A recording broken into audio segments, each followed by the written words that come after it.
आइए, जंतर मंतर आइए, आप बैठिए, 20 मिनट दे दीजिए। तब मैंने 2 से 3 का उनको टाइम दिया है। बहुत उनको मेहनत पड़ेगी आने में, कोई और जगह बता दीजिए। उनका घर पे कहिए, घर के बाहर मंच लगा देते हैं। इनका ये लगता है कि जब कोई चीज फर्जी जाती है, फर्जी ही पकड़ी जाती है। आप तो 10 साल से फर्जी भाड़ा कर रहे हो, सब लोगों पर आप सवाल खड़े कर रहे हो। आपने 2 दिन पहले आदरणीय राहुल जी पर कुछ सवाल खड़े किए, कोई सबूत है आपके पास? आप नीरा झूठ बोलते रहते हो, जब खुद पकड़े जाते हो तो औरों पर सवाल खड़े करते हो।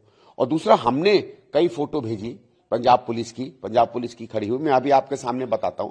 बंगाली मार्केट में हम कैंपेन कर रहे थे, वहां कुछ आम आदमी पार्टी के भी कार्यकर्ता कैंपेन कर रहे थे, वहां पंजाब पुलिस की गाड़ी उनके साथ खड़ी थी।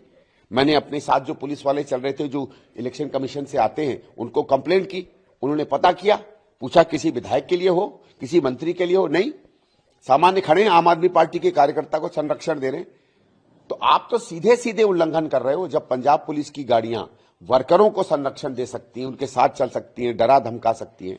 मैं आपके सामने यहां सीधे सीधे एक बात करता हूं। दिल्ली में हमारे नाभा हाउस है, नाभा हाउस के अंदर पंजाब पुलिस के लोग डरा धमकार कर लोगों से कह रहे हैं कि अगर आम आदमी पार्टी के अलावा किसी को कैंपेन भी करने दिया तो आप लोग देख लीजिएगा, आप लोगों की नौकरियां चली जाएंगी। मैं आपके सामने इस बात को कह रहा हूं, जाए दिल्ली पुलिस, नाभा हाउस के अंदर पता करे क्या पंजाब पुलिस के लोग वहां क्यों डटे हुए हैं, क्यों लोगों को धमका रहे हैं।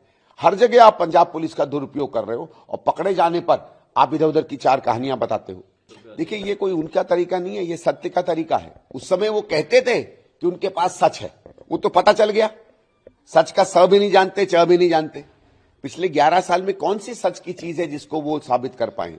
इसलिए मैं उनसे कह रहा हूं, आइए, जंतर मंतर आइए, आप बैठिए, 20 मिनट दे दीजिए। तब मैंने 2 से 3 का उनको टाइम दिया है।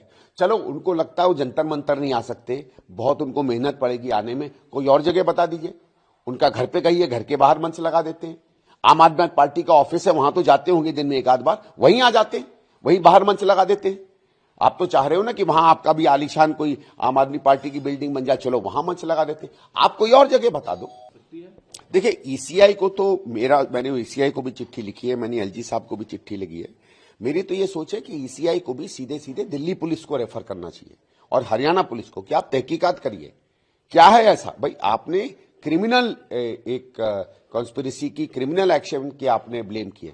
ये वो नहीं है कि मेरे खिलाफ कुछ कह दिया या कुछ अवमानना का शब्द इस्तेमाल कर दिया, कुछ जरूरत से ज्यादा बात कर दी, मॉडल कोड ऑफ कॉन्डक्ट में कोई अपशब्द इस्तेमाल कर लिए, कोई धार्मिक सांप्रदायिक भावना को भड़काया। ये वो असामान्य बात नहीं है। आपने एक सरकार को नरसंहार करने के लिए उस पर सवाल खड़ा किया है। ये क्रिमिनल है, किसी भी हद में इस पे इन्वेस्टिगेशन होनी चाहिए। और जो मैं जी, मेरे ख्याल से चुनाव आयोग को कहना चाहिए एकदम दिल्ली पुलिस को कि आप विथ इन 12 आवर्स या 24 आवर्स इनसे पूछे। आपको मैं जो बार बार आपसे उदाहरण दे रहा हूं कि आज से करीबन 15-20 दिन 25 दिन पहले, आपको याद है, ये 1 महीने से एक स्कूलों में बम के थ्रेट आ रहे थे। दिल्ली पुलिस ने एक्टिविटी की, जो बॉम्ब थ्रेट आ रहे थे उसके आदमी को पकड़ा, क्योंकि तब पता चला कि थ्रेट जो है अपने में झूठ है, ऐसा कोई था ही नहीं, कोई बम ही नहीं थे किसी स्कूल में।